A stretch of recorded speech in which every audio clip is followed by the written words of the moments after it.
Good evening, everyone. Welcome. Welcome to Off Square Music's all-original open mic for November. This is a little bit different tonight in that, usually for a long time now, a couple of years, we have been recording all of our open mics. A little bit unusual, but we like to do that in case you have friends or family that couldn't be here in person.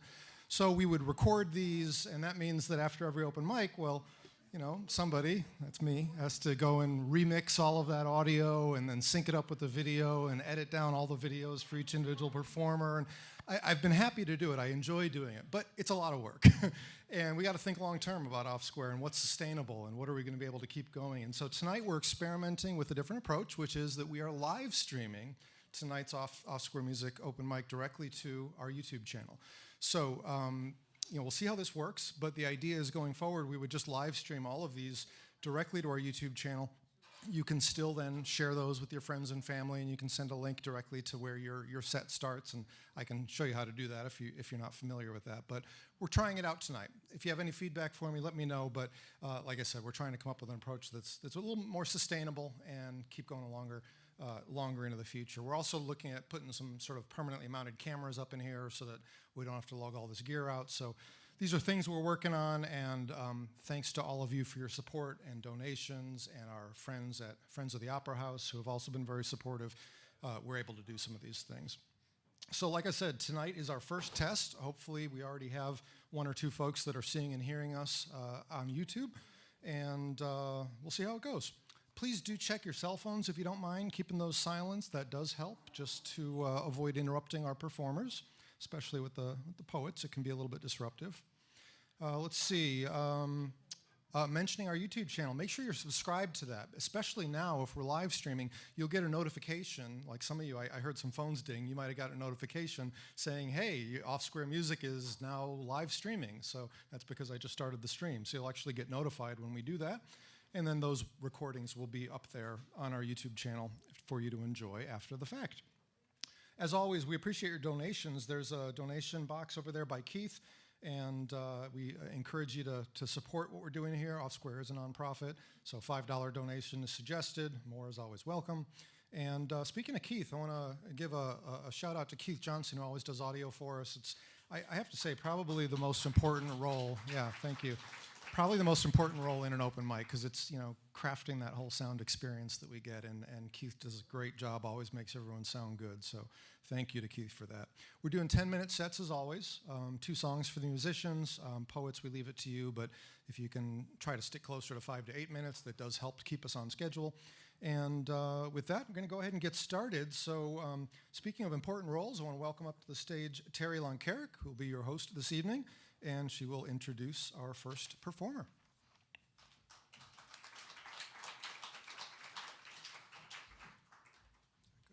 Oh, he's got the shorty mic set up for me. Thank you so much. I want to tell everybody in advance happy Thanksgiving. The world's gone through a lot of tumultuous changes, but I feel very thankful for your friendship, your camaraderie, and your creativity, and it buoys my spirits once a month. Okay, starting out with the wonderful Deb Glaubke. She's a regular here, and she's always coming up with new topics and insights, and please welcome her.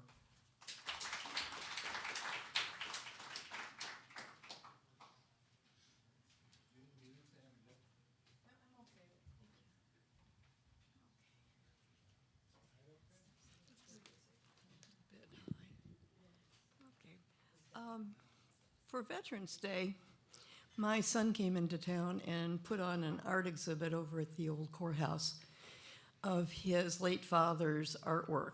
And Bob was a combat artist in World War II in the South Pacific. And so his story was tragic and yet had a positive outcome. He went on to become a children's book illustrator, even though he'd been blinded by an explosion, and got his eyesight back just in the nick of time. And so it was kind of a really moving occasion to have his artwork on the walls and to tell the story that's not often told about how people have sacrificed for our freedom. And we feel like this is something that needs to be told over and over again in this day and time.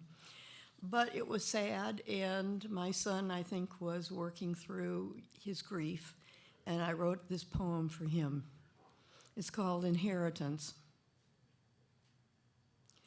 Bearing the legacy of a parent's sorrow is like wearing a wet wool sweater.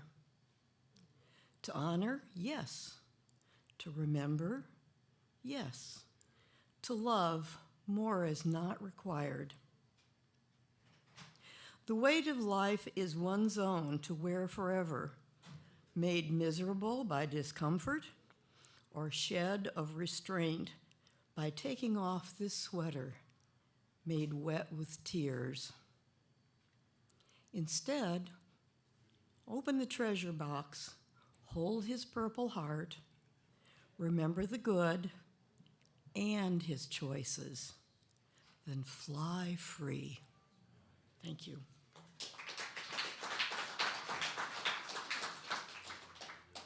Okay, this poem is called Names.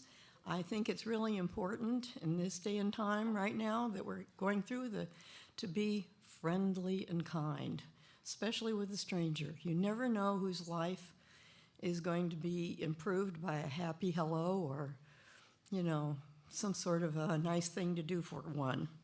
So names, here it is. There you are. I've been waiting to see you, waiting for the chance to call out your name. We are from different tribes. Our histories are unknown to each other. Our colors are different, gender and age too. But there you are on your side of the street, I on mine, a divide to be crossed with a name. More than just a greeting, to be known by your name says, I see you.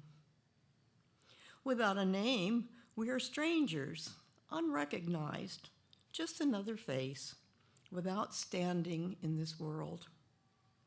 I called out to you. There it is, his smile. Yes, you matter. I know your name. Thank you.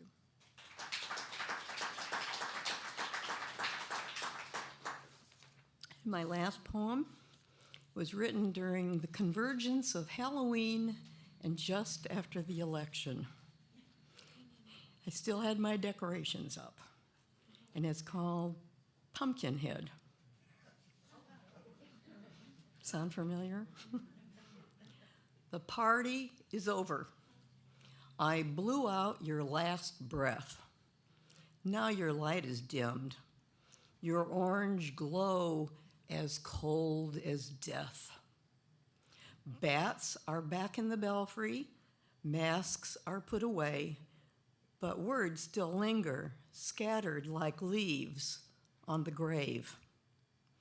Coffins stand ready, yet to be buried. White sheets, now dirty and torn, hang from the branches, so forlorn. Screams, howls, and scary faces returned to their small-minded places. Like cicadas returning to the ground, next year among us, the undead will be found. Cats and dogs rest at last, those worries in the past. All the sweetness is gone, only wrappers left on the lawn. Thank you.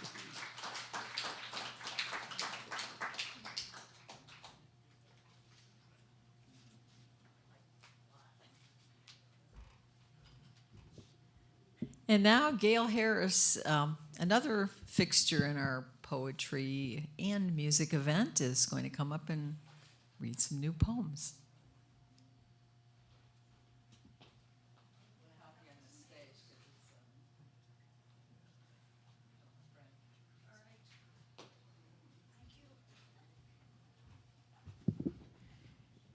Yeah, the short mic is really great.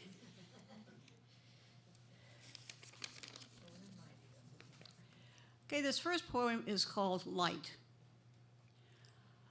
On a winter day, surrounded by clouds so that everything is pale and gray without shadow. The world itself seems as boring as a talk show about piano tuning, when suddenly small streams of light break through and dapple the ground like echoes of sunrise.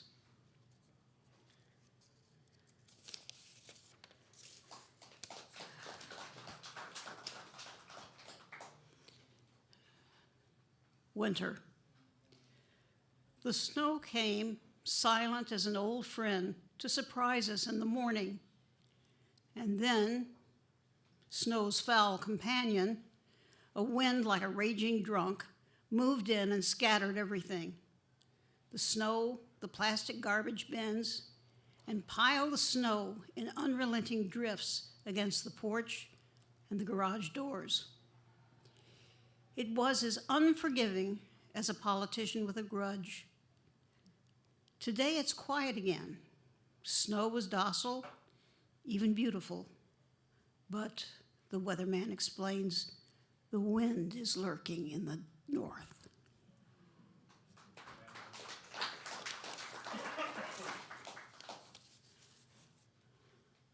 This one is called Just Asking. I was elected president of my small synagogue. I don't know why. The only thing I ever do is chair the meetings of the board and bring them to a close. It goes like this. The treasurer reads his report, the board discusses it. The ritual committee reads theirs. The rabbi tells us what our plans are. And so it goes, committee by committee, until someone points out an error in last month's minutes. The VP complains about procedure and is ignored. So I adjourn and we go home. I wonder why I'm even necessary. At home, I watch the news on CBS and see the way they do things down in Washington, D.C., and ask myself, why do we need a president? Congress could select a cabinet to run the various departments. That would work. Just asking.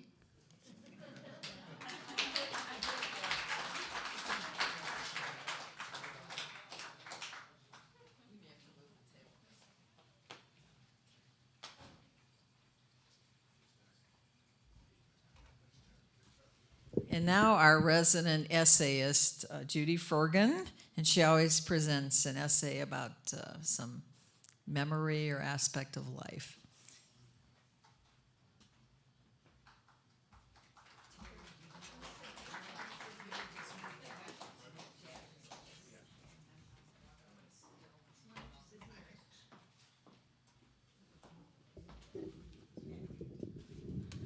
That's good. Thanks.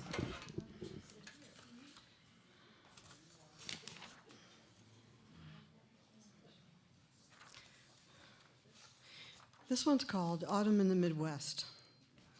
The dandelions and the clover mounds have been easily extracted due to the steady rainfall. Once the lawn is dry, we'll take turns cutting it. That's me and my husband, we take turns. We're now in late September when we study the weather on our phones instead of the thermometer, all the while hoping that the oak trees don't relinquish their leaves all at once. Fall is my favorite season. The colors of the foliage show off their bright variations of golds, ambers, and burgundies. Even the ginkgos in the neighborhood turn a pale gold as they float down. Once finished with the disrobing of the dense, tall trees, we'll be able to witness the spectacular sunsets that have been hiding behind the giant oaks. We also see hawks circling the skies for a midday meal, and some wood ducks perched on a sturdy branch. The cardinals and blue jays will continue to outshine the robins and sparrows. Occasionally, 3 female turkeys saunter around under these trees to find any morsel they can find. Before their flight, 2 hummingbirds still siphon up the sugar water at their feeder. Outside our window to prepare for a long journey south.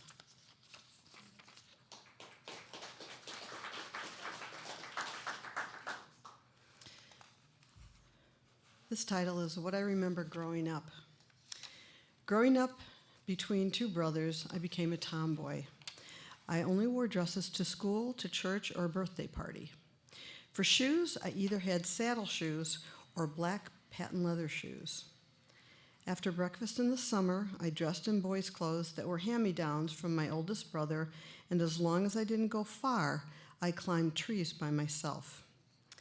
Even though I had fallen twice out of a large tree, I brushed off my knees and retied my shoes. The bruises were worth it as I enjoyed overseeing the neighborhood. A field of alfalfa grew near the edge of the backyard, where there was a barbed wire fence that dared anyone to touch it. The two sides of the backyard had their own fences.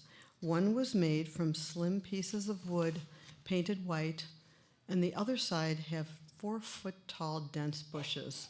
If any kid tried to squeeze through the bushes, a spanking was waiting. Our house was one house away from a dead-end street. The boys played running bases that had them going back and forth without getting tagged. That was the goal. Girls weren't allowed to play until one day a girlfriend of mine and I decided to fill in for two boys that had to go in to supper. Too bad. Roller skating was my favorite getaway. I can still hear the clickety-clack as the sidewalk pieces were scored in between the next slab of concrete. On summer nights, my feet remembered where to lift them as they had muscle memory. The street lights were on, so that helped too. Taking off the metal clamps of the skates, I'd find both sides of my toes were pinched from the metal clamps. I wasn't allowed to have denim gym shoes on the skates because of this. I did wear saddle shoes that were made out of leather, and I simply untied them and left the shoes on my skates for quick access. Because our car was parked in the driveway, as was our neighbor's car, we had to be careful playing catch or swinging a bat at a baseball. The group of us were very aware of the punishments we could have if any damage to a car window or dent occurred. If we wanted to play with friends, we didn't call them on rotary phones, which were a handle with a top and a bottom to hold up to your ear and mouth. Instead, we walked to their houses, then stood at the end of the driveway, and we'd call out their name in a sing-song voice that beckoned them, like, "Ooh, Mary, can you come out and play? Mary!" And we would just wait till the mom opened the door and said, "She's putting her shoes on," or "Go away." Waiting.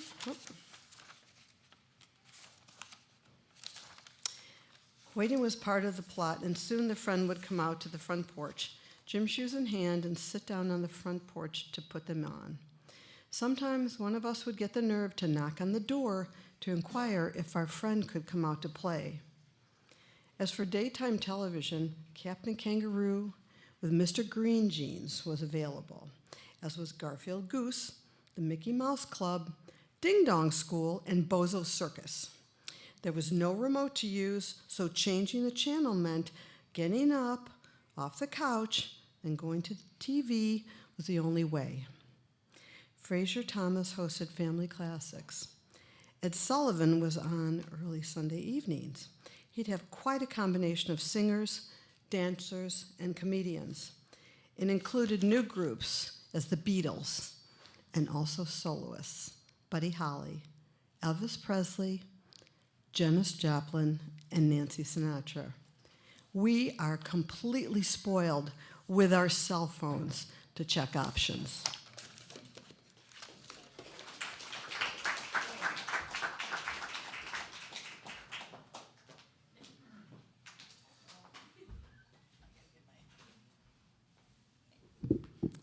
And next up, we have Sue Rekenthaller, who's going to share poetry tonight, I think. Would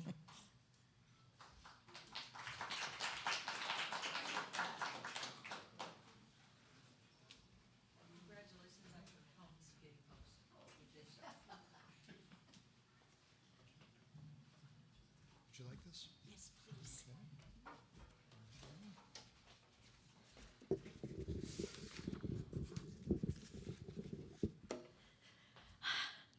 I have just one brand spanking new poem to share with you. And I wrote this because I've been surprised at how many of my friends are absolutely terrified after the last election, which they have never seemed to me the people that would, like this one event, shake them to their core. To my friends who are afraid, take a nice long nap, maybe hunker down for a few weeks. Don't feed the beast who is blustering across the airwaves. Do not let him steal your power.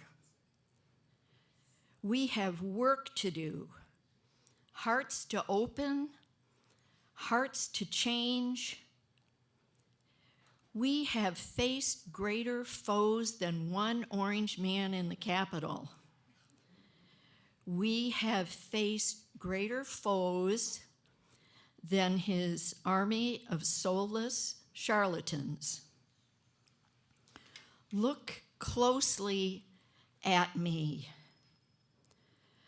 My rose-colored glasses are now glowing hot pink. I am armed with my own manifesto. Statues of Man and Woman by Thiago de Mello. Do not let despair consume you. He may have won this battle, but he has not won the war. We have work to do. Hearts to open, hearts to change. Remember, there is strength in unity, unity in strength. Sleep now. I will polish your sword while you rest. Thank you.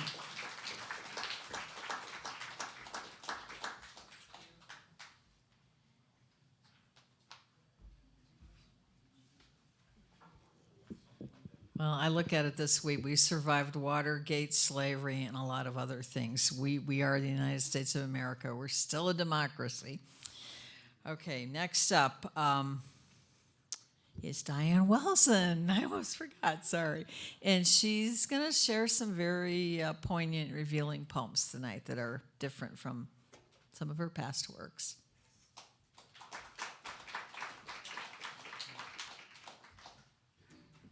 Keep that. Yes, thank you. Yes, Sue, just like you, I have many friends that are so upset that they won't even come out of their houses right now. So what I am going to do tonight is share 2 new poems that are going to take all of us on a journey, different kind of journey to kind of get up and out of ourselves and realize that we're not the only ones that have gone through things before. So my first poem is called The Danube River.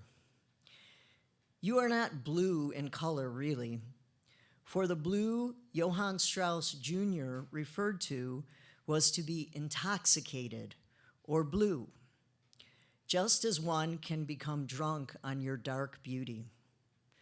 As you wind and curve through the mountains, valleys, and vineyards of multiple countries, your song can be industrious or sorrowful, mellow or murderous, vibrant or volatile, a life giver and a life taker, passionate, resourceful, bending to the needs of the cities who meet your banks, bringing new life to small towns that were once part of the Holy Roman Empire. Your waters hide secrets of lives lost due to ethnic cleansing, dumped in the river like garbage. How many people who sail on you now think about this? How few realize the pain you have shared. Perhaps you really are blue, blue from the sadness you have endured and swallowed. Budapest, one of your crown jewels, boasts heroes' lights, shining for the strong who stood against power to gain freedom for the future. String of pearls adorn the path of heroes to come. So many who walk here now don't know the sacrifice or don't care, too busy taking selfies wrapped up in the latest fashion. High heels scuffing the path of those who marched to find a voice, a place of independence. Designer ignorance is bliss. Yet amidst the stunning twinkling lights of the city, under the $5,000 shoes, what shines brightest is the bravery of the past, multi-generational spirits among the complicit who refused to accept the lies, who ripped off the blinders and said, "Look at what is really going on here. Look what really happened here. The shoes and the suitcases collected here were not designer. How could we allow it to happen and be silent?" The glittering reflections on the mighty Danube River pale in comparison to the light emanating from the souls who stood strong.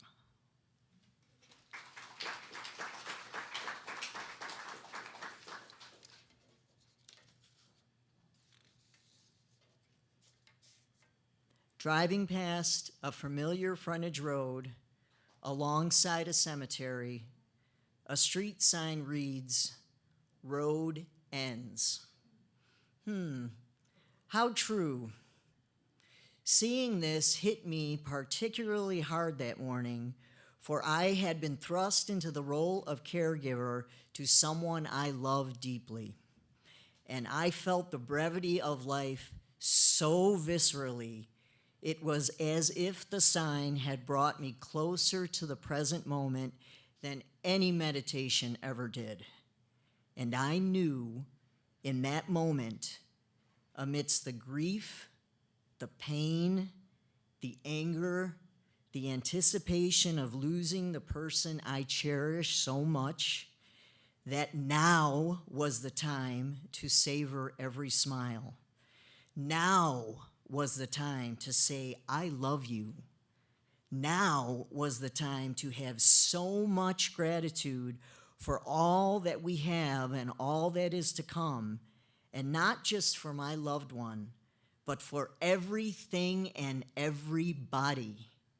Because no matter how much we all fuss and fight and disagree and try to accomplish or accumulate or articulate, the only thing that really matters for any of us, the only thing, is to love one another, to take care of each other, to be there for one another, to pick each other up when we fall, because for all of us, the road will end, but our actions, performed with a loving heart, will endure. That is the road I choose. Thank you.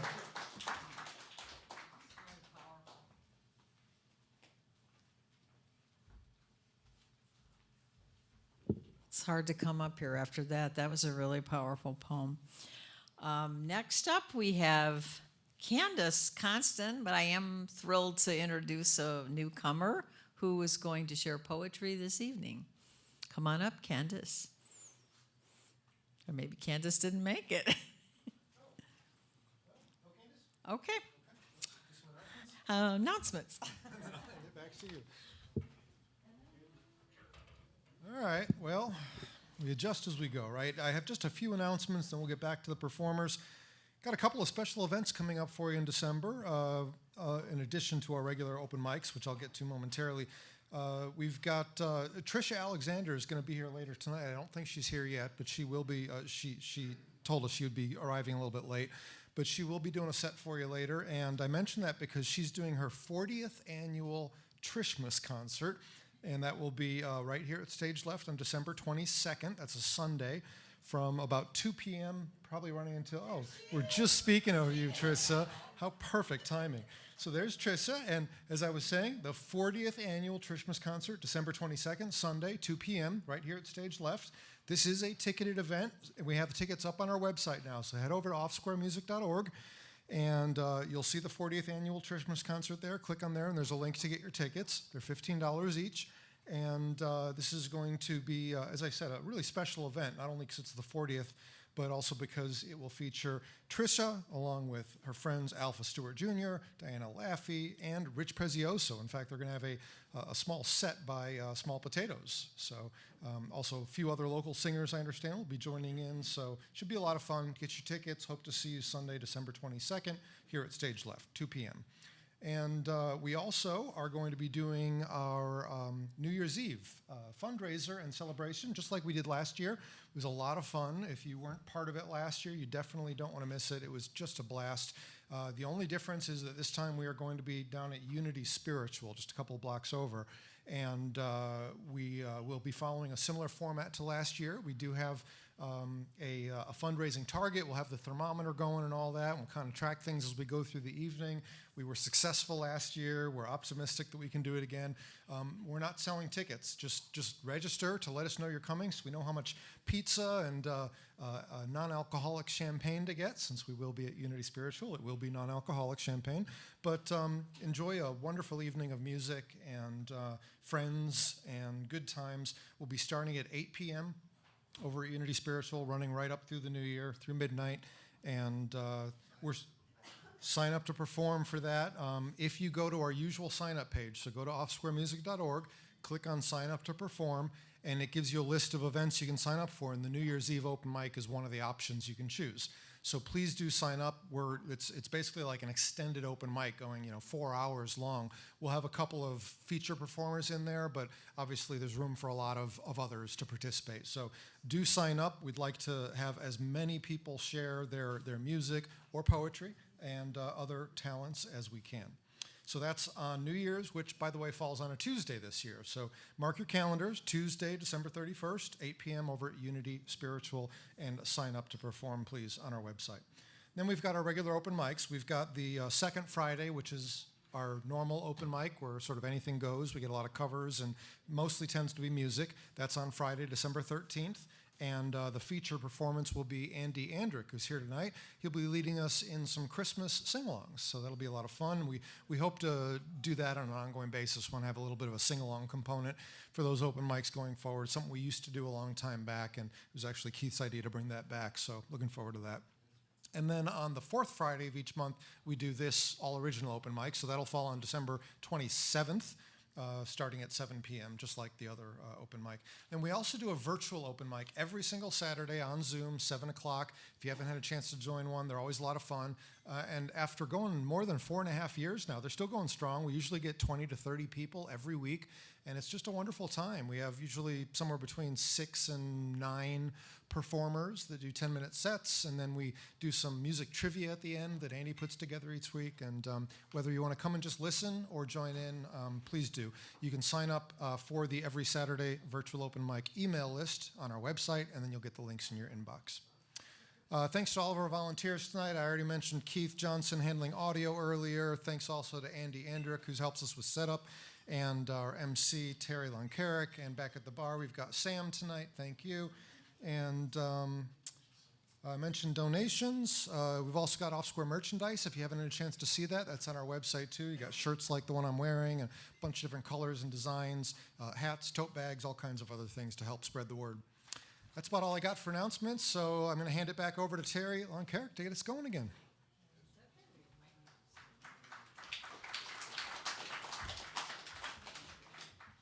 A lot of good stuff going on.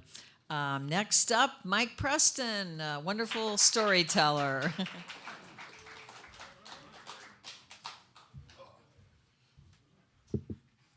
This is a story I call True Crime, and it's a true story. When I was 18 years old, I got arrested once and spent a couple hours in jail. In the years that followed, I hardly ever thought about it and very rarely spoke about it. But these days, as I find myself struggling with the aging process and reluctantly transitioning into becoming a harmless old man, I find myself clinging to memories of a time when things were different, when I was young and wild and reckless and so dangerous they had to lock me up for 2 hours. I guess I'm just not comfortable with being thought of as boring and predictable. Probably because I am boring and predictable. One of my female friends recently told me that she liked me because I was the only guy she could count on not to get all creepy on her. I was offended. I can still get creepy.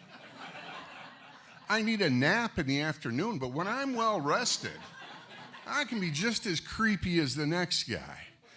And it really bothers me that law enforcement doesn't seem to think I pose any sort of threat to society. Cops used to drive by, they'd slow down and eyeball me. Now they just go right past. Sometimes they smile and wave, the bastards. I am not a person of interest. But it wasn't always that way. I didn't always do the speed limit and wear my seatbelt. I used to be a scofflaw, a ne'er-do-well, a hooligan. I had a really bad attitude. And I'm glad. I think our mistakes are a big part of what make us interesting. At least I can say I've been to the dark side. You know, I've danced with the devil in the pale moonlight. Whatever the hell that means. I have occasionally asked people if they can guess what I got arrested for, but they immediately go, drugs, and then it's game over. And while that is a very good guess, that is not the correct answer. On December 17th of 1977, I was arrested in Twin Lakes, Wisconsin for urinating in view of the public. Some of you are saying, oh, I recognize this guy now. But at the time, I didn't even know it was against the law, but now that I'm a little older, I can kind of see why it is. You can't let that get out of hand. This was back in the days when the drinking age in Illinois was 21, but only 18 up in Wisconsin. So my friends and I would routinely drive up north across the border to enjoy alcoholic beverages, often to excess. And on this particular occasion, I wasn't driving, but I had been drinking to excess at a fine upscale establishment known as Eddie's Wonder Bar and Bowling Alley. And upon leaving the premises, it occurred to me, I should probably go potty before the long ride home. And the sensible thing to do would have been to go right back inside and use the facilities. But when I was drinking, I was what's known as an idiot. And when I saw a perfectly good stop sign right there waiting to be defiled, I proceeded to mark my territory. And about 10 seconds into the commission of this crime, a car pulled up to the stop sign, and it happened to be a police car. So I guess you could say they caught me red-handed with the smoking gun. They didn't even have to dust for prints. They knew it was mine. And I seriously thought they would just say, hey, you knock it off, go back inside and do that. But they take their crime very seriously in Twin Lakes, Wisconsin. So I was handcuffed and put in the squad car and hauled off to the hoosecow. Now my friends who I rode up with all witnessed this, and as I was told later, they then took a vote where by a very narrow margin they elected to go bail me out of jail, which should have only taken a matter of minutes, but I had a couple things working against me that added time to my sentence. One of them was that I was from Illinois, and the other one was that I wouldn't shut up. When I was drinking, I was a loudmouth idiot, and they didn't like that. So they took me into the belly of the beast, the Twin Lakes jail. How many of you have ever been locked up in Twin Lakes? Just me? Terry? No? Well, the cell block, that's what guys who've been on the inside call it, the cell block, consists of two very small 5x7 holding cells separated by a solid metal wall. And it's a good thing that wall is solid because the guy in the other cell did not like me. I think it had something to do with me being a loudmouth idiot. I kept banging on the wall and announcing that I was busting out, and did he want to go with me? He didn't think it was funny the first time, and repetition didn't seem to help matters. It occurred to me later that the cops were probably leaving me in there just to torture him. which seems like the textbook definition of cruel and unusual punishment. But whatever the reason, they left me in there long enough to make sure I wasn't having a good time anymore. Then they fingerprinted me, took a mug shot. My friends paid my debt to society, which I think was $52. And I emerged from the system fully rehabilitated. Or did I? Nowadays, when I find myself hobnobbing in polite society with people who've never done time, because 2 hours is still time, I find myself thinking, boy, they have no idea who they're dealing with, or what I'm capable of, or where I might pee. I look all civilized. I'm walking upright and using simple tools, but deep within me still beats the savage heart of a public urinator. There are times when I step out into the cool night air and I find myself subconsciously searching for a stop sign or a fire hydrant or some other symbol of society's oppression. And I get the urge to express myself. But I don't drink anymore, so I just smirk and say, "Not today, coppers, not today." Thank you.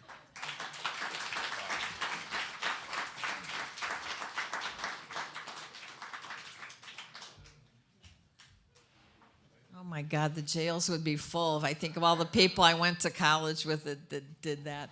All right. Next up, Tricia Babischkin is going to read some of poetry, or are you going to tell a story?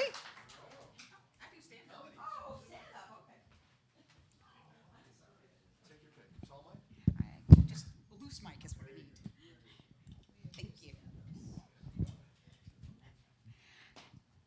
I have always believed I was destined for the stage.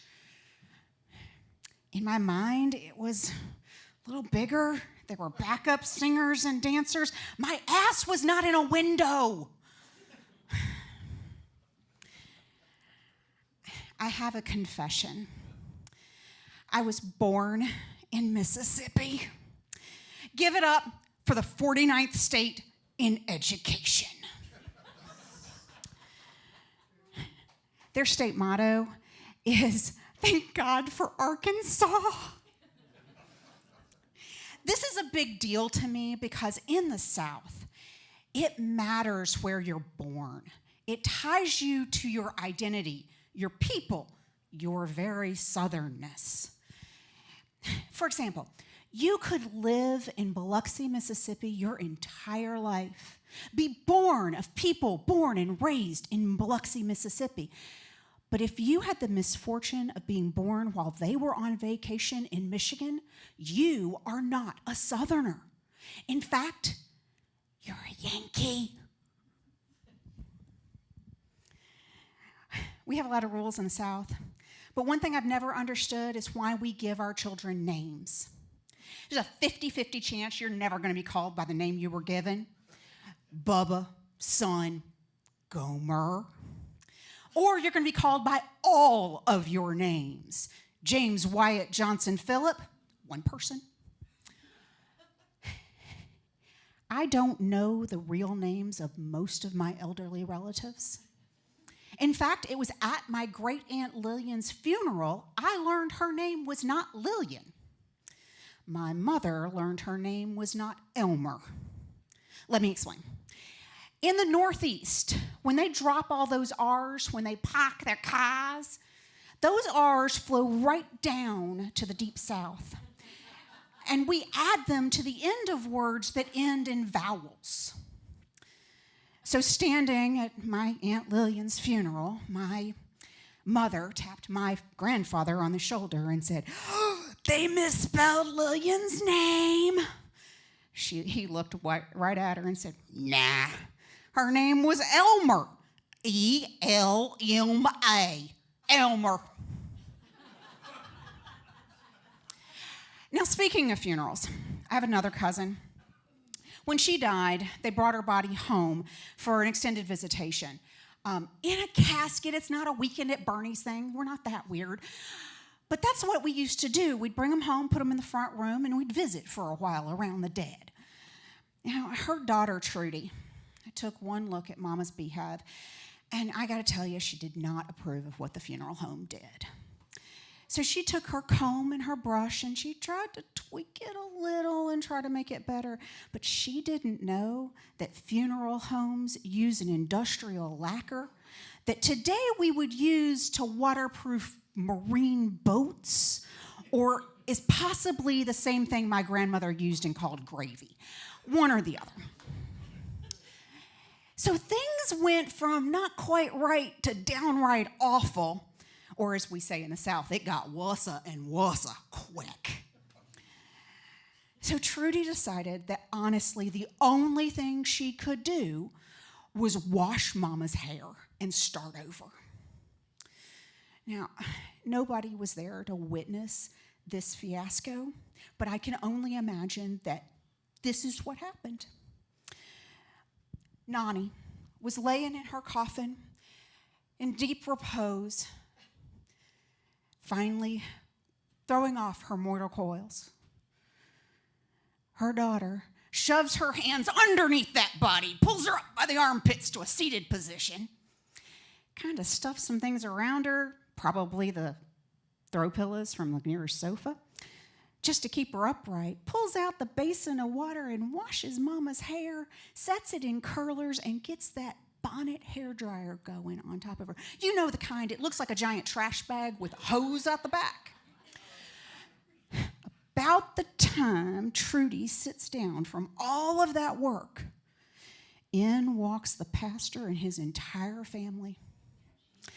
Now, I don't know for absolute sure, but I am pretty confident that that is the root cause of the largest revival in the Macedonia Baptist Church that year. Now, also in the South, if there's a funeral, there will be a casserole. Etiquette requires a casserole. It does not require it to be edible. We were given a tuna concoction. I admit, I tried to give it to the cat. She took one sniff. She plopped down and licked her own ass. Even that monstrosity of a casserole requires a handwritten thank you note and a humble, heartfelt request for the recipe. Now, if you ever get a recipe card handwritten from your favorite Southern belle, do not make it as written. I don't care how long you have known that person. If you're not related by blood or know for a fact she uses Miracle Whip in her potato salad, you must assume that that is a recipe of lies. I don't understand top secret family recipes. I just don't. There are secrets worth keeping. That your sister is your cousin and your mama. That your uncle, who's the pastor, robbed a liquor store on his way to Sunday services. That you were born in West Virginia. Any of those. Shove that deep. The secret to your red velvet cake has been in every Southern cookbook for the last 50 years. No need to keep that a secret. It's entirely possible I'm bitter. Well, I am. But my family doesn't have top secret family recipes. The truth is, the last woman who could cook in my family was my great-grandma. Oh, my word. Her biscuits were lighter than air. They were the best things that you could have ever put in your mouth. I asked her once, "Hey, Muddy." Yeah, that was what I called her. I still don't know what her real name is. "Hey, Muddy, how do you make those biscuits? Would you show me, teach me how to make your biscuits?" She says, "Oh, it's nothing. It's just a handful of this and a handful of that, pinch of salt and a little bit of shortening. You got it. It's not going to be a problem." I tried for years to mimic her brisket recipe. Years, until it dawned on me that the only reasonable solution was to go to the cemetery, dig her up, and cut her hand off, because that was the only measuring I had.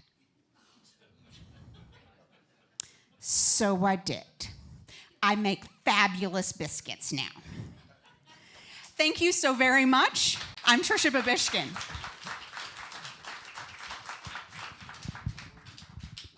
Very funny. Thank you. All right, this is a strange night. We usually don't have two comics in a row, but there's obviously a comedy community brewing out here. And this is Brynn Jeffries, who's going to share her comedic talents. Thank you, fun seekers. Is this my microphone? Sure. Okay. Just take it off? I do want to take it off. All right, that's what she said. All right, hey, fun seekers. My name is Brynn. That's Brynn. I would like to buy a vowel, but after 50 years, I don't think that's going to happen. There are not a lot of Brynns in the world. There are a lot more little Brynns these days than there were in 1973 when I came to be, which means I never got the little personalized pencils or that license plate on the back of your bike. Those were all reserved for the Heathers and Jennifers of the world. Hate them. So my dad actually thought of my name.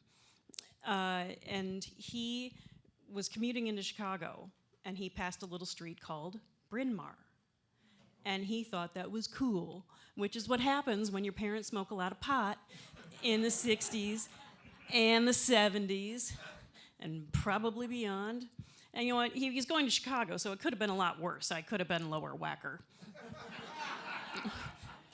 I was called Brian quite a lot growing up. I had a substitute teacher in second grade who told me I was in the wrong seat because Brian was supposed to be sitting there, and I'm like, we're going to mess with you today. It's awesome because I then went on to marry Brian. And so now whenever a telemarketer calls and asks for Brian, I'm like, oh, honey, it's for you. They have some great lease offer for you. So I was very close with my dad growing up, and he was a car guy. And we still have his very first car, which is a 1948 Ford Super Deluxe station wagon, also known as a Woody, which was nice telling my friends growing up that my dad has a Woody. He also belongs, and now we do too, to the National Woody Club, which is, you know, we go to Woody meets, and it's a bunch of guys sitting around talking about their Woodies. So we were a car family. We cared very much about our cars. Every weekend was detailing the cars. All of my cars had names. In high school, I had Gunther, my sweet little Volkswagen. Then I had Miles, my Jeep. Then I had Suki, my Toyota. And now I drive Crash and Bash Bessie, which is my 2014 Town and Country station wagon. And I might love that car more than any other car I've ever had because I don't give a crap about this car. I used to park way back in the parking lot in the grocery store. Now I wedge that sucker right in the front, bang my doors. I don't care. Kids have open soda cans, cookies, crackers, whatever. Bessie can take it. She's my girl. I also have a Subaru, which I never knew I was joining a cult when I bought a Subaru. I've always liked dogs, but I now am not longer. I cannot shave my legs or armpits. You want to know the Subaru's name? That's right. Okay. Subaru's name is Koa. Koa is the kind of wood that Hawaiians would use to make their canoes out of, and they would voyage in them. I met my husband paddling outrigger canoes in California when we raced these canoes up and down the shores of California. So not only is my dad in a Woody club, I met my husband in a paddling club. It's totally normal. So my husband and I met a little later in life.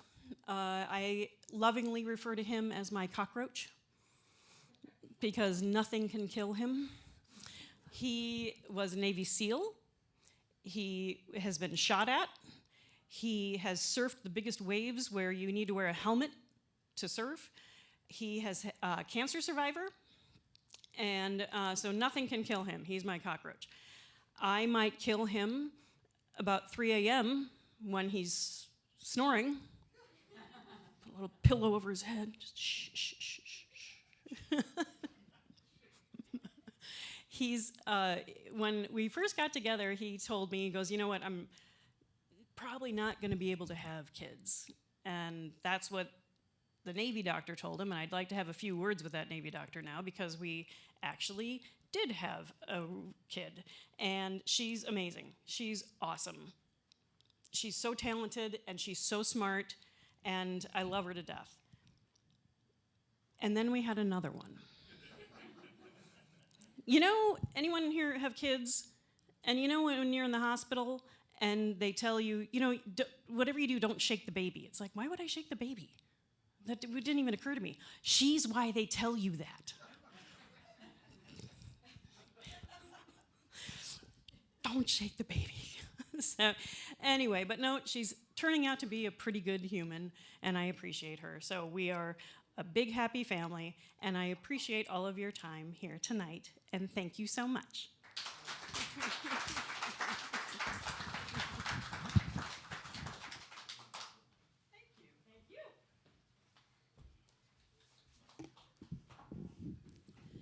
And now one of our regular poets, and I know she's got a lot to share with her thoughts on the state of the world right now, which we're all thinking about, Carol Obertubbesing.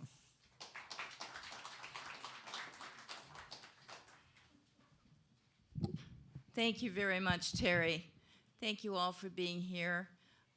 Thanks to Sam at the back, and please be sure to get something and leave a nice tip. And mostly thanks to Off Square Music, especially Andy, Jeremy, and Keith, for giving us this opportunity to share with each other. And I also want to encourage you to come to the New Year's Eve celebration. As Jeremy said, it is an important fundraiser for them. I'm somebody who never liked New Year's Eve parties. And when I was living in Boston and they started first night, I was thrilled because it meant I never had to go to another New Year's Eve party. I could just say, no, we're going to first night. And first night, as some of you may know, were performances all over what city it took place in. It started in Boston, but it moved around the country, including Chicago and Evanston. And you went from place to place. And of course, in climates like Boston and Chicago, it could be really chilly. But Off-Square Music gives us this opportunity to come together and to hear all different kinds of performers in one space. So you get there at 8 o'clock, and you don't have to go out until after midnight. And you also get to experience the wonderful camaraderie of this community. So I do encourage you to come to the New Year's Eve celebration and to perform at it if you can.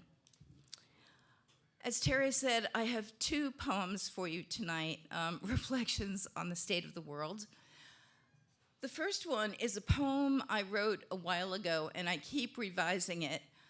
It's based on the daily news, and there are times, and of course a couple weeks ago I encountered one of these, when I listened to the news in the morning and all I had were questions. There were no answers, there was no poetry in my mind. Finally, I decided to revise that poem, which is called The Question, and this is what came out. A 6-year-old boy shoots his teacher. The dedicated teacher lies in the hospital. Yet the sheriff refuses to enforce gun laws. Where has our country gone? 7 people die while celebrating our nation's independence. A child is orphaned, and relatives quarrel over his future. Yet today, a man proclaims his right to have an assault weapon. When did one person's liberty supersede another's right to live? A man lies to win public office. Honest people tire and fail to run for office. Yet even lawmakers do not speak out. Where did our democracy go? The justice denies a woman her right to choose. A mother dies from a miscarriage due to inaction. Yet doctors fail to help out of fear for themselves Where did the Hippocratic oath go? The immigrant sleeps on the cold, wet board. The child is denied a right to education. Yet the people blame and fear the migrants. Is the lady in the harbor now blind? The man denies the election results. His angry mob storms the Capitol. Yet the man is given refuge while the children are not. Where has our belief in equality and justice gone? A president attacks homes and hospitals. A family shivers in the cold while their neighbor dies. Some sympathize, but others turn away. Where has our humanity gone? The candidate spreads hate and lies. Accusations, insults, and threats fly. Yet, he and his followers win the election. What happened to truth and kindness? How long can we condone this? How many must suffer and die? When will it touch our loved ones? Do we have the strength to speak and to act? Thank you. So, I was in quite a funk the week after the election. No poetry. The song that kept going through my mind was Phil Oak's song, No More Songs. The last time that song went through my mind was after the September 11th attacks. So I was in a pretty dark place. And then I heard a talk by Virginia Case Solomon, who is the president and CEO of Common Cause. And what she said really resonated to me. One of the things she mentioned was, we must act with clarity and unwavering resolve. And it just struck a chord within me, and I suddenly felt hopeful again. And I sat down and created this poem that I'm about to read to you. The next morning, I wake up, and as always, I put on the news. I listen to National Public Radio. I go right back down into the hopeless hole. Same thing happens the next morning. I finally decided that what I needed to do was every morning, after I listened to the news, I must say this poem to myself. It's my pledge. And it's the way we used to recite the Pledge of Allegiance when we were in school every morning. So I now read this poem to myself every day. My pledge. Rain falls, temperatures drop, nighttime comes. My country falls into darkness. I cry. Disappointment, anger, depression follow. What happened to our principles? Where did the hope and joy go? I have no answers, only questions and despair. Then voices begin to speak. Don't throw up your hands, roll up your sleeves. Get back in the fight. We must act with clarity and unwavering resolve. And so I make this pledge. When adversity arises, I will be resilient. When I see wrong, I will bear witness. When justice is denied, I will speak out. When civil rights are violated, I will step forward. When democracy is undermined, I will work for its survival. When we are divided, I will seek common values. When I see cruelty, I will fight it with kindness. I have not wealth or the power of an elected official, but I will use the voice I do have, and through poetry and song, I will try to restore love, hope, and the American dream. Thank you.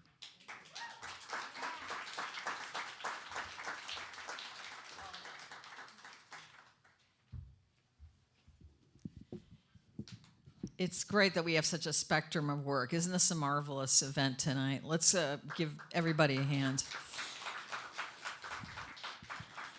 Now, Ron Smith is going to come up, and he tends to write spiritual poems, and I think that's what he's going to share with us tonight. Hello, everyone. I've got 3 poems from my book. This is the beginning of the book. I finally got from the back to the front now in 4 months. So here's the last 3. When the Spirit moves. When we wake up in the morning and say, "Thank you, God, for waking me," that's when the Spirit moves. When we perform a selfless task for any one human soul, that's when the Spirit moves. God provides us a life to do a good deed. The next thing to do is to plant a seed. As our seed grows, our focus should be steady to obtain a result that shows God we're ready. Our commitment needs to be very strong so that we are all singing the same song. Glory to God is the focus of today. So, keep Jesus in your heart each and every day. When the need to be truthful is to be truthful and pass judgment no more, that's when the Spirit moves. When a person only lives to walk the straight path and follow God's rules, that's when the Spirit moves. Let the Spirit move you in perfect harmony, showing God you love Him quite perfectly. Thank you. Now, this next one, I would like some participation, if it would be. I'm going to read 2 sentences, and then you guys are going to say, "We are all one in God's eyes." Why do we question His power? He's the one who created the flower. We are all one in God's eyes. We reach for some purity in life and don't try hard enough to get it. We are all one in God's eyes. We should always trust in God because He helps us to accomplish our goals. We are all one in God's eyes. God is the one we can count on for anything we want. We are all one in God's eyes. Trust should be at the cornerstone of our thinking. We are all one in God's eyes. By trusting Him, all we need to do is follow His guidance. We are all one in God's eyes. We are at the center of God's eye forever. Thank you.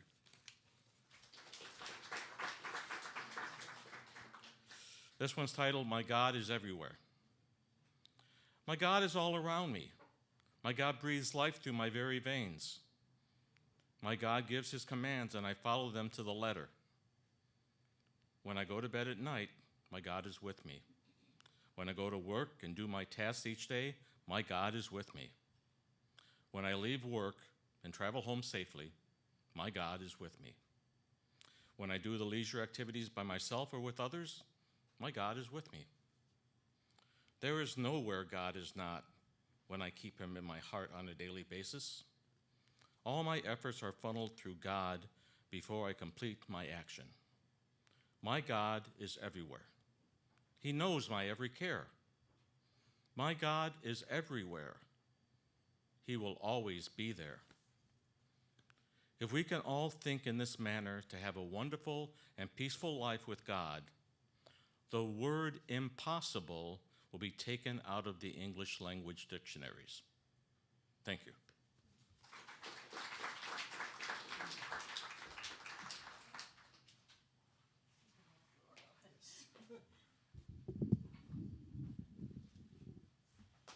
Now it's my turn. Like a lot of people on the day of the election, I felt a lot of emotions, and I realized I was experiencing like the stages of grief, Elizabeth Kubler-Ross's stages of grief. And it's been very emotional because I'm still working through certain stages. I think I'm through the anger, then I reach the acceptance, and I'm back to the anger. So I'm going to be very gritty with my poems tonight. One has got a profanity, I warn you. It's a cycle of 3 poems, the before, during, and after the election. And here is my moment of naivete, a moment of hope. It is easy to slip into helplessness, give in to cynicism, to become focused on the gaping chasm of our nation's beliefs. Trees still share their sturdiness. Animals still express their loyalty. Prayers still offer respite and peace. Love still takes a victory lap over chaos. Transformation still energizes our dreams and our sense of optimism. In darkness, multitudes of stars still illuminate our planet. Our better angels still protect our softer natures. Faith still throws us a rope, reminds us we are survivors and thrivers and unifiers.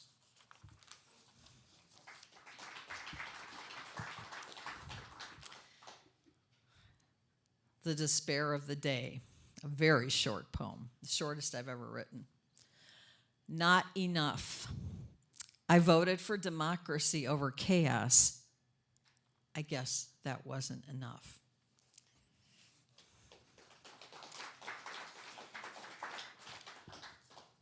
Now for the angry. It's very cathartic to get rid of your anger in a poem. What were they thinking? A wave of grief, not for ourselves, but for our country. We were not expecting such a damaged soul, such a human wrecking ball, such a cruel con artist to steamroll so many states, dupe so many voters, stoke so many fears. They did not see he was a threat. He was their orange Jesus. A cheaper grocery bill was all it took. They didn't think the cost could be far more lethal. Loss of freedom, a weakening of democracy, a chain of human suffering cleverly disguised as middle-class payback. We had the most consequential decision of our lives, and some of us, correction, many of us, stupidly jumped off the fucking cliff.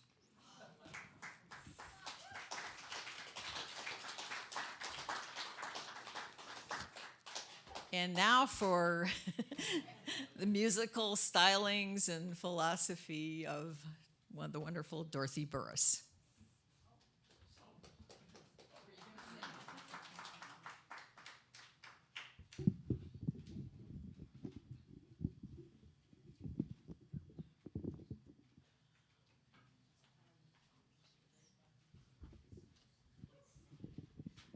Well, these are all very hard acts to follow. I've been pondering what I was going to do for the whole week because, like many people, I've been on a roller coaster of emotion, and as some of my friends know, I'm a crier, so I apologize for that ahead of time. But it's been that way since I came out of the womb. One of the things that happened in my life, besides, I don't want to even use the word election, is I lost a friend, and I lost a friend that I didn't even know was such a friend. This was a person that had approached me, and we talked about, music, and he asked me out to dinner, and I didn't want to go out to dinner with anyone, but I said, I'll think about that. You could call me, and maybe we could go to lunch. It was all very good. And one of the most beautiful human beings that I've ever met. And he just died. He sat in his chair, and he died after he just retired. He was in his early 60s. He worked all those years and was working toward his retirement. He was going to travel. He just bought a new tractor, which I didn't get to see. And he was just a lovely human being and was actually like a protector of my son, which I did not know about this until a couple years ago that my son's a musician and he's a blues guitarist. And, you know, you start out when you're in your teens and then you were playing in bars, and there's some risk, as you know, to what happens when you leave those bars because you're high on the audience, and, you know, maybe you had something to drink. I don't know, you didn't spy on him or anything. But this man invited all of the band over after every gig, and he would play ping pong with them. And he would keep them there and feed them and just watch over them and have fun with them. And then at about 3:30 in the morning, he sent them on their way, sober, you know, not so high from the music. People who gig know there's a high. And I didn't know this about him. So this human being came into my life and made a huge impact on me. And I didn't realize how sad I would be when he passed. So I guess my point in telling you this is sometimes we just don't know why people come into our lives. It can be a brief moment, and it means a lot more than we would ever know. And they don't know the impact they've had on you. And I think someone wrote a book about that, about the 5 people you meet in heaven, something like that. Anyway, I just wanted to honor him. His name was Bob, and just one of the sweetest men, sweetest people I have ever met. And I'm sorry that I did not reach out to him as a friend and more. And so I just appreciate all of you, because I see you all come here and, you know, you're together and you're sharing, and I think it's a wonderful thing. So I wasn't going to talk about that, but I'm grieving about things that have happened in the last bit of time. And my upset, we're going to have a democracy. This is we have a democracy. And I'm not going to give up on that because we have it. What I'm grieving about is that lies, the taking things that are sacred to people, whether it's, you know, a small tradition, anything, and just messing all over it is the way it looks to me. I'm really angry about the guitar. And I'm not a political person, but please, you know, the Bible, the guitar. So whoever you voted for, I don't care. It's the sacredness, the lies, and I know I was taught, my grandmother always said, Dorothy, you can never catch a liar. You could catch a thief, but you'll never catch a liar. And I was raised to never lie. So I think that we will catch a liar, wherever it's coming from, because it looks like we are. So anyway, I'm taking a little more time, but I want to draw upon the women, the strong women that I grew up with, and what they lived through, what they went through, generations of them, and then the ones that I actually lived with, what they went through, what they survived. If they can do that, I can do it. So that's what I focus on. So my mom passed away in 2014. I'm going to try to sing this. If I don't make it through it, I apologize, but I'm going to give it a shot. She was one of the fighters for independence, her independence. Sometimes it got like, hey, Mom, you know, you don't have to fight so hard, but she did. And all the way to the end, when she was in the last days of her life, she was in a rehab. And she said to me, she put her fist up and she said, Dorothy, I can't even hit back. And I said, Mom, you don't have to hit anybody. I'm here. She never hit me, but she always, you know, fought. And I said, I'm here for you, and I will watch over you. And I did. So anyway, she passed away in 2014. And at the time, Tricia Alexander was living with me in my home. And she was very helpful, support with my mom. And so anyway, she got to meet her. And so this is what my mom said to me the morning she passed away. if I can get through this.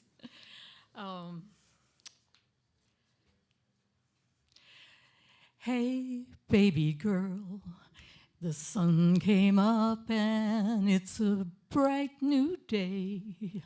Mama's leaving, but I got something to say. Worry won't get you anywhere. Look in your heart and I'll be there. Worry won't get you anywhere. Hey, my sweet girl, find a reason to laugh and smile. Things'll be better in a little while. Worry won't get you anywhere. Look in your heart and find it there. 'Cause worry won't get you anywhere. Hey, my big girl, live your life now and give it a whirl. Don't waste your time like I did mine.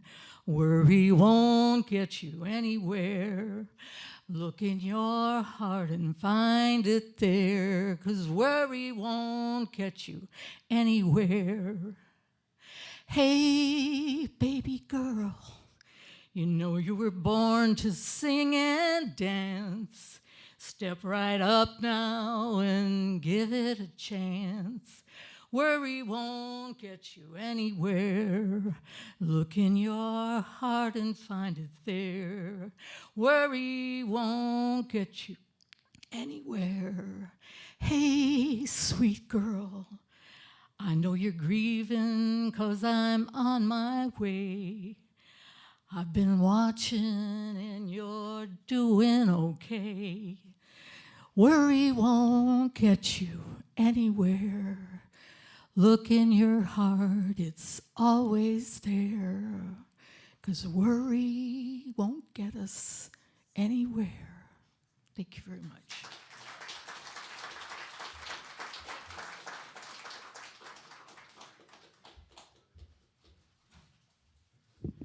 All right. We have, I don't think EJ's performed here before. Oh, you have? Okay. It's been a while then. EJ Svendson, she's going to bring a moment of musical talent to our stage because we got so much spoken word tonight, which I love, but it's great to have the singer-songwriters. And here's EJ.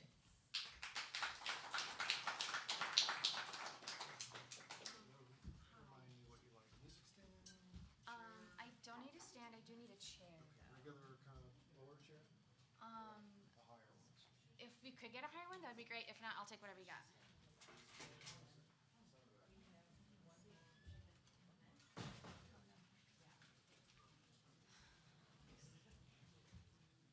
Hi, y'all. I'm EJ. Okay. I love your guitar, by the way. Thank you. Oh, perfect. Amazing.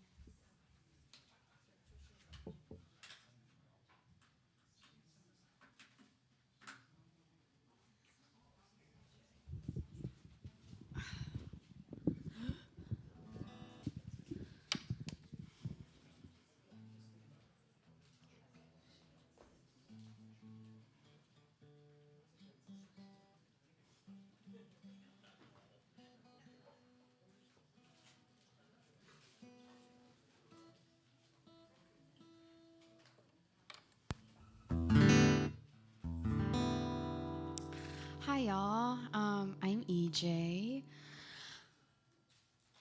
Okay.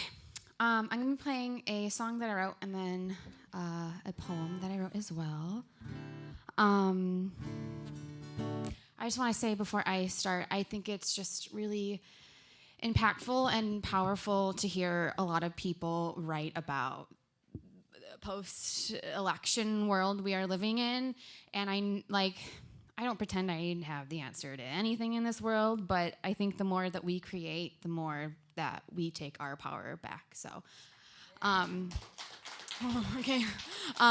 But yeah, so I just wanted to commend everyone that has spoken today, and even people who are just storming of ideas or writing in their notes app like I do most days. Just keep doing that, please.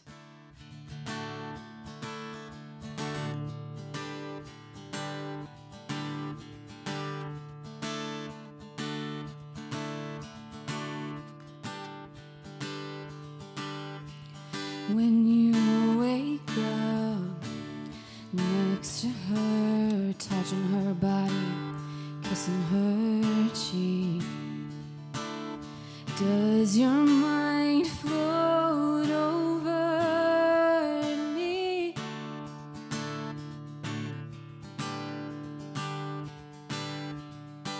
'Cause mine's wondering how you'll lie to her today, and which ones you'll tell yourself.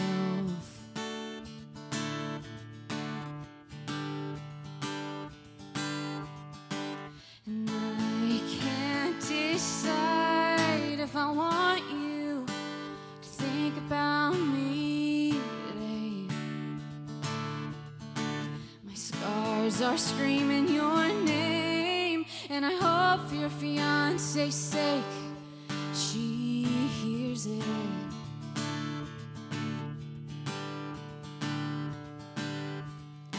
And I whisper in my sleep, you must picture me. When she says your name, calls you baby, handing you your morning coffee just the way you like, 3 stevias or Italian sweet cream.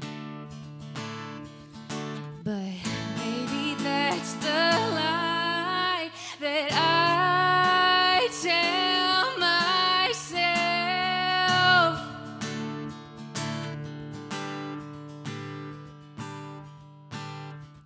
Suddenly summer strikes and I get the urge to go sit in a park.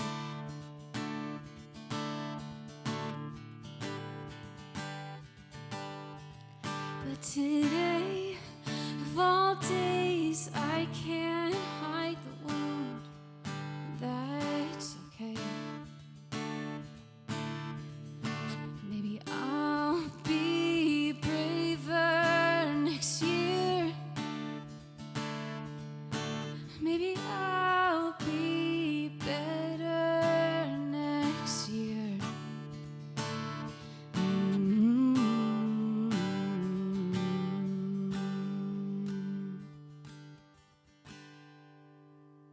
Thank you.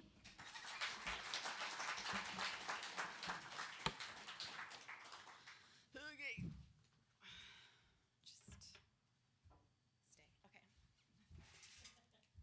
Okay. Is this one on? Can I use this one? Okay, cool. So that song I realized I didn't introduce. It's called Today, Last Year. Okay. And this poem is called 10:11. I don't like looking backwards. I don't like thinking about the person I was back then. It's been 1 year since the door you and I once called home was slammed and locked in my face. I try to take care of myself today, be soft with myself today. I go to therapy, keep myself out of the house, and wonder if you stop telling people it was mutual. Bold of me to assume that you still talk about me. It's hard to speak on the past when you're planning a future with someone new. I bring you up to my friends. I stop lying in May. The truth of what you've done spills out of my cavity-filled mouth, unable to stop sharing the aftershocks of being with you. How I made myself smaller for you. Of constantly being the wrong shade of blue, but you settling it for it anyways. Waiting for the healthy, happy me to make their glorious return, the fictitious version of me. You made the main exhibit in your mind, but you were so lost inside your own fantasies that you can't see that there's nothing behind your velvet ropes. It's just you, alone, blood crusting under your fingernails. The death of me was slow and cruel. It took me too long to realize that I was a ghost, but I stayed, dissociating through my days, subconsciously cherry-picking, making you the only exception, all the while my body laid broken and bruised and burning, my outstretched hands grasping even in death for any longing sense of acknowledgement, validation, vindication. finding only empty air. I hate how much I think about you. My "this isn't how it's supposed to go's turn into I'm so glad to not be with you anymore. In a way, I am not free. My lawyer equates our situation to a divorce, and that makes me feel better and worse at the same time. If only yours would do his job, but this behavior is expected from the company that you keep. I am learning to rebuild my life without you as the apex. I am learning how to grow and tend to flowers out of ashes. I do the things you never wanted me to do. I cut my hair, I keep my bangs short, I pierce my eyebrow, I wear fishnets whenever I please, listen to the music that I want to in the car, get the tattoos I dream about. I cry when I need to. I don't watch what I don't want to watch, and I am still a well-rounded person. I get better at setting boundaries and upholding them. I don't let someone's uncomfortability with their limited access to me stop me from enforcing them. I don't extend my forgiveness just in order to make someone else feel better. And I don't wait in the car in pain anymore. I just drive home. I think I like who I'm becoming. I'll just never forget that I had to bring myself back from the dead just to find myself.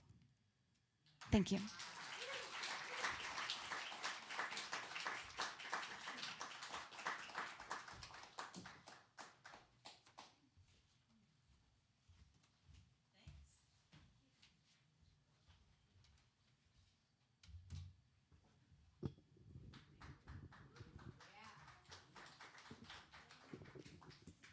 We're going to finish off the evening. We got a lot of diversity here tonight with comedy and the music of the wonderful Tricia Alexander. But we're going to hear from Brian now, who's going to share some funny moments with us. Actually, remember how I said people call me Brian? Oh, that's you. Oh my God, it does say Jeffries. Oh my God. I feel like such a dumbass.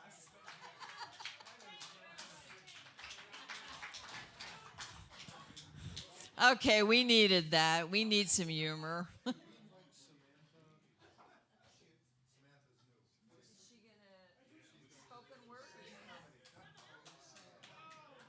Okay, somebody named Samantha is going to do comedy.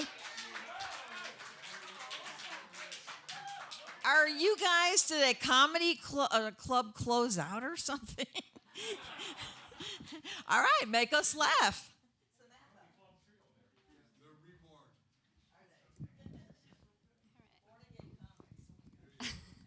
I have to apologize. I did not know I'd be able to perform tonight, so I'm not 100% prepared, but I'm going to do my best. And also, my stuff is a little darker, but it's supposed to be funny, so please laugh.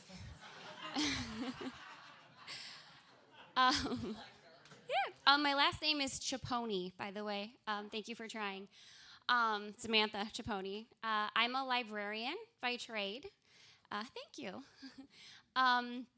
And one of the common assumptions made about librarians is that we are all huge nerds, which is really, it's a terrible, kind of vicious stereotype, you know. It's also 100% true. I think I could name all of the characters from Lord of the Rings and draw you a sloppy yet accurate map of Frodo's journey from the Shire to Mount Doom. So, thank you.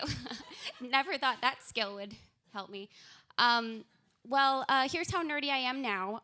When I decided to try stand-up comedy, I Googled how to succeed at stand-up. Who does that? Librarians, that's who.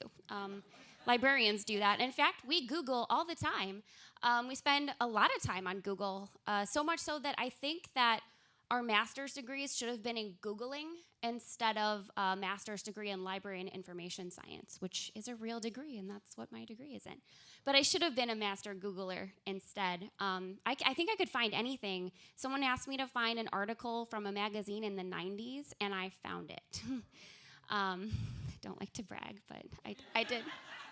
I found it. So the only thing that I will say is if you're going to call yourself a master Googler, is that a word, Googler? I don't care. I'm making it up. If you're going to call yourself a master Googler, a couple things. You have to be a good speller.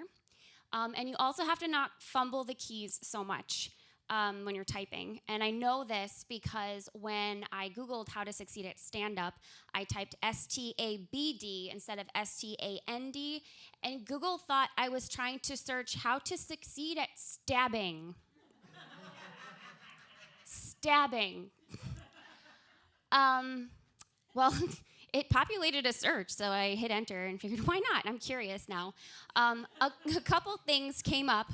First, the new AI feature scolded me. It's like, what are you doing? Go to a hospital. And the second thing was the phone number for the suicide hotline. Like, I would stab myself on purpose. It's happened once or twice by accident. Yeah, so speaking of stabbing, since we went there, is there any true crime fans out there? Yay! Oh, my weirdos are here. Yay! Since we went there, let's go there. I feel like this true crime obsession just sort of like spiraled, you know, between COVID and now. We all sort of just became like couch detectives, you know? We were all doing puzzles, you know, jigsaw, crossword, murder. We all love a good puzzle, right? And there were so many documentaries and shows that you watched. Like, I sat and watched so many. I think I figured out who the Zodiac Killer was. Like, it's like I'm 92% sure. But it also creates this sense of desensitization to awful things. Like a friend from my younger years called me and was like, you know that guy we went to high school with? He died. He was murdered. And like, instead of like the normal human empathetic reaction you're supposed to have to things like, oh my God, I'm so sorry, that's awful. How's his family? When's the funeral? I was like, well, how did it happen? Like, what weapon did they use? It was a knife. Okay, was it like serrated or unserrated? Like, were we talking a bread knife or like the murder knife? Like, you all know what the murder knife is because it's the biggest knife in the block. Like, if there was an intruder in your house and you had time to get to your knife block, it's the knife that you would grab to defend yourself. It's that. I don't know. I always call it the murder knife. So there's that. And then just this last summer, a man went missing in the lake community where my parents live. We know he's missing because he has a family. He never showed up at home. And they found his overturned kayak in the lake. Now, it's not entirely uncommon for someone to drown in this lake, and their body takes some time to resurface. So they just assumed he drowned. We'll find his body eventually. Well, a couple months later, they released this news article, and through searching phone records and his computer, they were able to figure out that he had been texting with a woman from Eastern Europe, and he had been smuggling funds from his personal bank account to an overseas bank account that he had created. And like, my initial gut reaction to this information was, rookie. What a freaking rookie. I have 2 words for you, my man. Burner phone. Who uses their own cell phone to text a woman in Eastern Europe that you're gonna fake your own death for, right? Also, why would you use your own computer to transfer funds from your personal bank account to an overseas bank account? Go to the library. Those computers are locked down. The second you log out, the history is wiped. Like, go to the library, seriously. You never thought you could use the library for that, but you can. Yeah, it just got bad to that point where I just couldn't believe that this guy, like, so much so where I feel bad for his wife and his family, but at the same time I'm like, man, you dodged a bullet. That guy's an idiot. That's all I got, guys.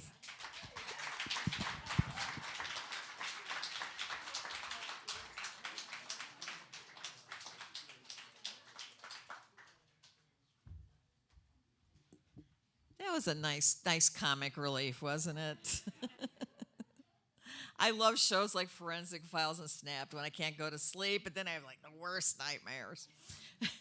Okay, next, concluding our program is Tricia Alexander. She's our cheerleader for hope and social justice and all things good. Thank you, everyone, for your attention tonight. It's been a wonderful program.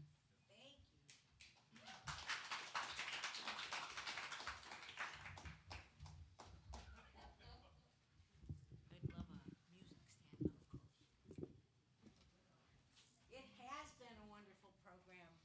Beautiful combination of comedy and poetry and music. Yeah. So I want to share 2 poems and a song. I didn't bring my guitar tonight because I've been in meetings all day long. Usually when I do a set, I like to just go from piece to piece. So I want to say a couple things about these pieces before I launch the setlet. The first 2 poems are new. The second one is based on a talk I heard by Dr. Michael Beckwith, who's a pastor out on the West Coast. And the song is an old song of mine that I have done here before, forgive me. But those of you who know me know that I'm recovering from vocal cord irritation. And it is healing. Thank you very much for asking. But my vocal range has been severely limited by this, and so there's only a handful of songs that I can sing, and so sadly, I do that handful of songs over and over again. And the song is, I wrote the chorus of the song in order to house a Chinese proverb. And a friend of mine brought the proverb to me. Music had been written by Sharon Durant, a composer and choral director in England. It was made popular by Sweet Honey in the Rock, and it's just a beautiful, beautiful proverb. And it was such a beautiful, such a beautiful piece. It felt like this amazing gemstone, but it was over like. That was all there was. And so I wrote the choruses to create like a setting. I felt like a jeweler creating a setting for this beautiful stone to sit inside. So that's what I'll close with. It will have a part for you to sing along with. And now the poetry. This morning, I witnessed the trees dancing. Leaves fluttering, limbs joyfully swaying, bending, playful, even as the roughest of winds blew through them. Tonight, the rains came, torrential, violent. Still, those trees danced, almost embracing wind and rain like perfectly balanced partners in an earthy tango, gracefully letting go of both rigidity and dying leaves. Now, in the aftermath, they rest in elegant stillness. Oh, how I long to be like the trees.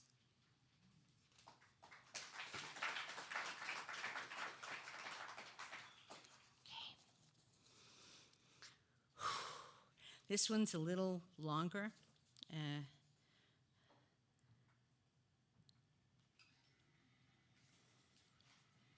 I long to flow from the wholeness, from the holiness of my soul, my core, my source self. I want to deepen, to blossom, to flower into the full awareness of joy and harmony, creating my life and my world with love.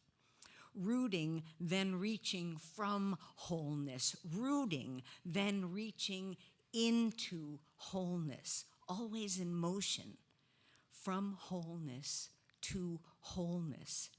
Being in the world with intention. Waking moment to moment. Rising moment to moment. Whatever is going on. Whoever is going on, I long to live in ableness, able to believe, able to say, to feel, with absolute certainty that every single experience, every single moment, every step, every breath is working together collaboratively for my good, for my growth, for our growth. Because I want to remain able to touch with absolute certainty the presence of spirit that underlies,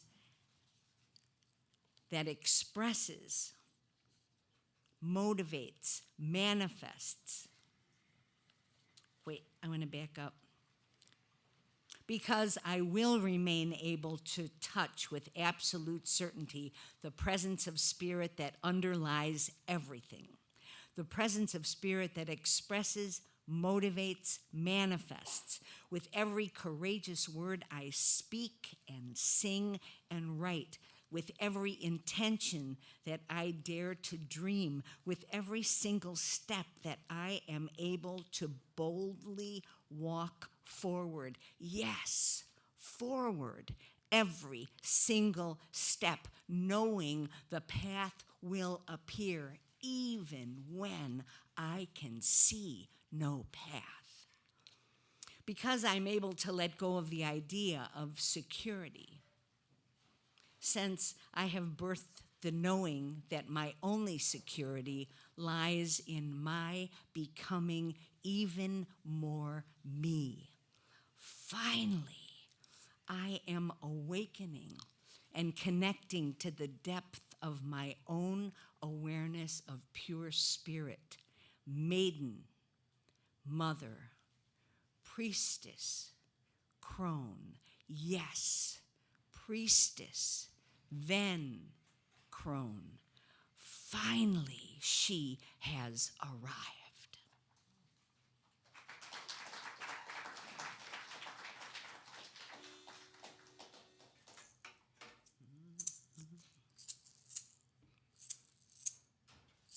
Usually I get the note off my guitar. I hope I can get it from his.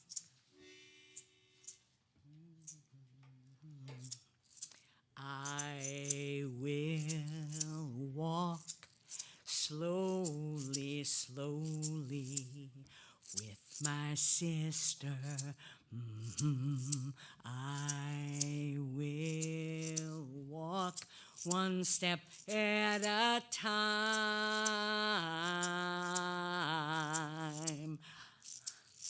I will walk slowly, slowly with my brother.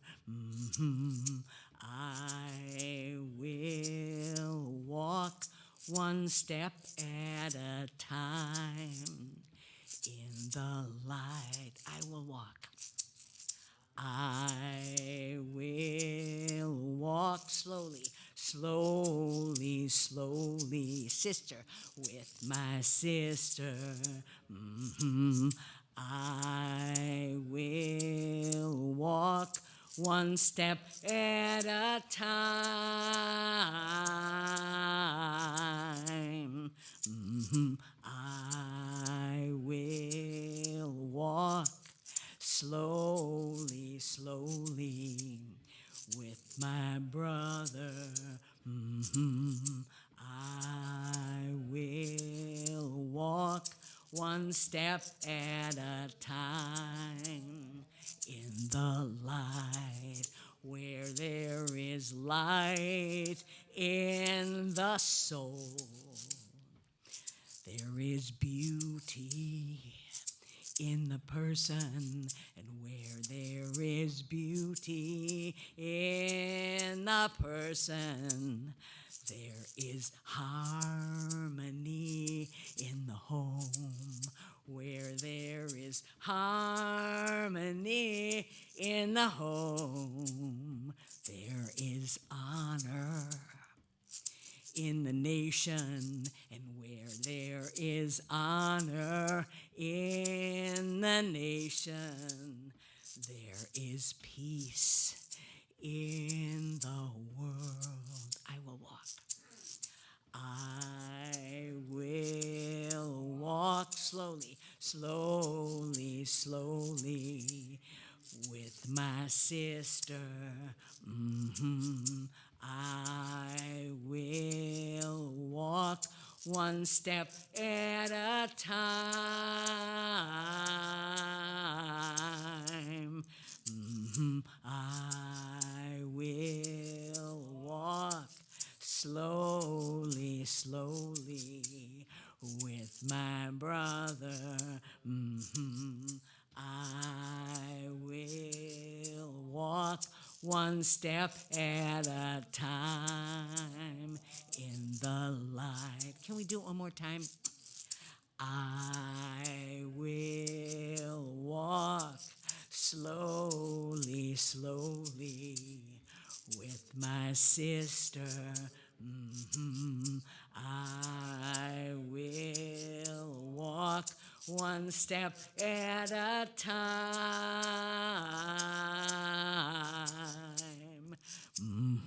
I will walk slowly, slowly with my brother. I will walk one step at a time in the light. Last line. I will walk one step at a time in the light. Last time. I will walk one step at a time in the light.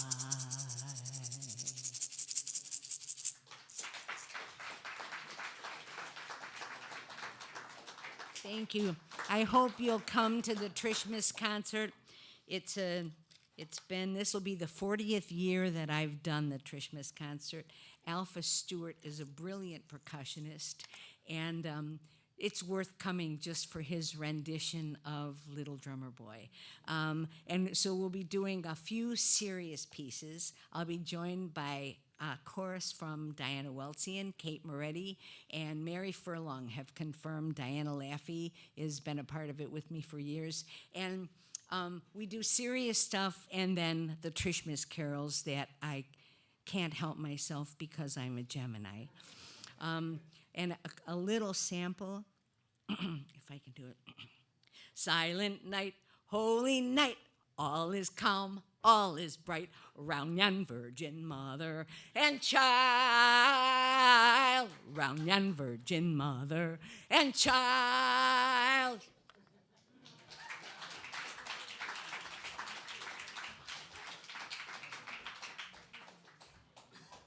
Thank you, Tricia. And I got to add one thing to that. I mentioned, we were talking about the Trishmas concert earlier.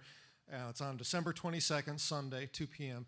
We will be live streaming that. Tonight's live stream test went very well. We'll be probably live streaming any of the events that we do here at Stage Left going forward because it turns out to be easier. But you got a little taste here. When Tricia does an event, she really creates a very special energy in the room. It's always very participatory. You're not going to get that on the live stream. I mean, some of it, a little bit of it will get across, but most of that special energy, you want to be here. So try to be here in person, December 22nd, and then also mark your calendars for New Year's Eve, Tuesday the 31st. Thanks all for joining tonight. Thanks to all of our performers.